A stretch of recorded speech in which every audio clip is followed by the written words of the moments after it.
Sponsors. Did that word scare you? Well, it shouldn't, because you deserve sponsors just like everyone else. And I'm going to show you how to set yourself up for success so you can get your dream stream partner and make that bag. Hello, Gooners. It's me, Eggy, and I might look a little bit different from the last video that I posted. For those of you that don't follow me on my shorts platforms or other socials, you might not have noticed that I did a bit of a redesign. Now, this was not a random thing. Design has actually been in progress for about a year now, and we're gonna have a really, really big re-debut in July. So I'm really, really, really excited to show you guys what we have cooking. I'm so hyped. But in the meantime, let me reintroduce myself. My name is Eggy, the eepiest squid in the sea, and I have been a VTuber for about 5 or 6 years now. And I mainly stream on Twitch. However, I just started streaming and posting videos on YouTube at the end of November consistently. And the support that you guys have given me is absolutely banana sandwich crazy. We're at 10K. We're over 10K. What? I literally can't. I can't. But thank you so much for all the support. I literally couldn't have done it without you. It warms my heart. Every time I look at it, I want to cry. Thank you guys so much. And let's have a word from our sponsors first before we get started. Our sponsors. Does your desk have enough monster cans to make a WoW Mythic Raider jealous? Maybe it's time to switch to Gamer Subs. What? Never heard of it? Oh, it's what all the cool kids are drinking. It gives you way better energy than Monster for less crash and more vitamins that are way better for you. Plus, it's super delicious, and you can even carbonate it with your soda stream to make it super fancy. But don't forget to put your pinky up. Anyways, if you want to save some space on your desk and switch to something that doesn't make you feel like death, then use code SUCKEGG for 10% off your next order and help support the channel so I can make more videos for you. And who knows, maybe if we sell enough, we'll get our own cuppy or our own flavor one day. So you're a small streamer and you want to get sponsored by a brand, company, or game. Where the hell do we start?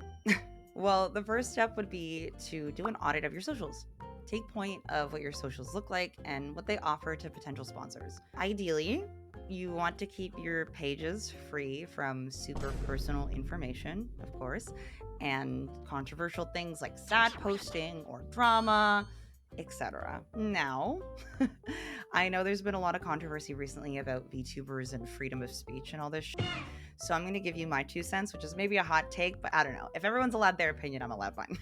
But fundamentally, sponsors are companies. They're multi-million-dollar corporations usually that have their own IP and their own branding.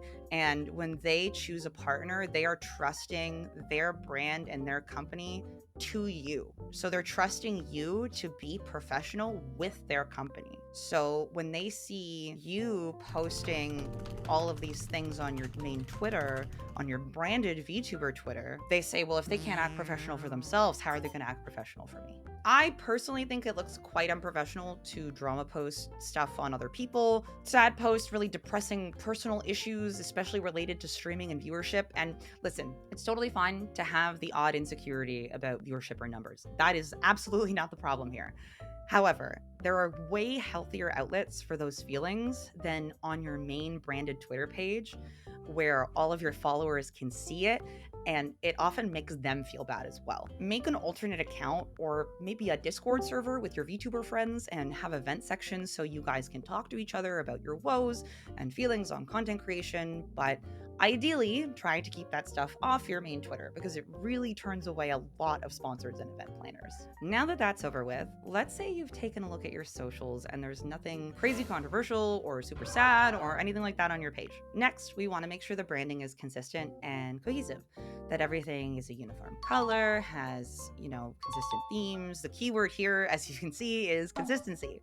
You want everything to look like it came from the same, page, that it's attached to the same character. You want everything looks like it matches. The reason that this is important is because branding is a very easy way to visually look professional to companies, as in the IRL real world, that's generally what denotes whether a company is professional when it first opens, is how professional does their branding look. If you just have a cardboard sign outside of your store that says welcome in, people are going to be less likely to come in than if you have a really, really fancy, well-branded sign. It's pretty common. The reason that this is important as well is to also show that you take VTubing seriously on a more full-time level or basis, or that you're at least aiming for that. And don't forget that branding doesn't have to be expensive. You can absolutely use Canva and make some super cute stuff stuff that matches great and costs very little in comparison, all on your own. The important thing is the cohesion.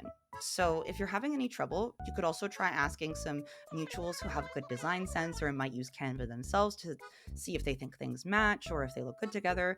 Maybe you can even brainstorm something as a group. I highly recommend co-working and asking your peers for feedback. It's a great way to grow and learn new techniques. Once you've checked your socials for branding, you're gonna wanna make sure your links are all in the right place. Make sure your website, card, or link tree is visible and available, as well as your email address. Email address is very important because a lot of companies will exclusively reach out via email, and you'll also need a business email to sign up for a lot of company affiliate portals. If you don't have a card or website or link tree, etc., I highly recommend getting one because it's a very easy way to not only come across professionally, but also to put everything in one place. My personal card has everything on it, my media kit, my gallery, all of my credits, etc. But the media kit is the most important. That has all of my stats on it. And that brings us to the next thing I recommend making, a media kit. There's a few different ways you can do this.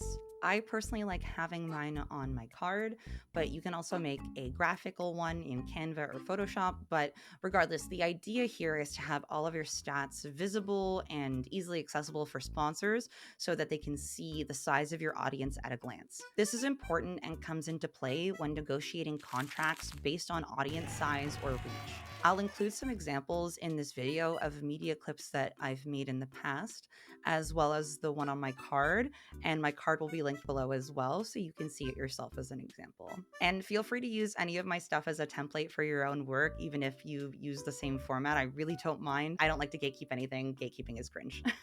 Once you've got your media kit and your socials all nice and pretty and settled, it's time to write up your sponsor letter. I personally like having one generic one that I like to change depending on the sponsor, but it functions like a really nice template so that you can make sure you don't forget anything when you send a letter. In the sponsor letter, I usually start with an introduction of myself, my country, which is important for a lot of sponsorships, as well as the platforms that I stream on, and I'll include information about the type of content I make, and finally, a small list or summary of some of my best stats. Think of this as writing a cover letter for a...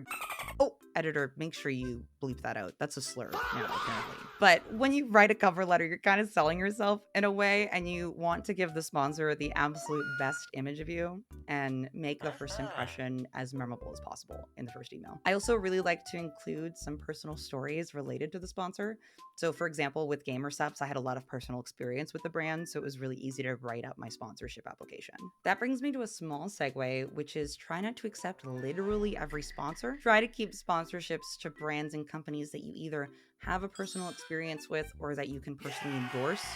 The reason for this is that a lot of the time when you're partnered with a brand and something happens with that brand, so let's say you have merch with a company and they fall behind on shipments and your fans are now left without merch and without a refund, that can sometimes fall on you as the content creator to help figure out and can cause a lot of undue stress.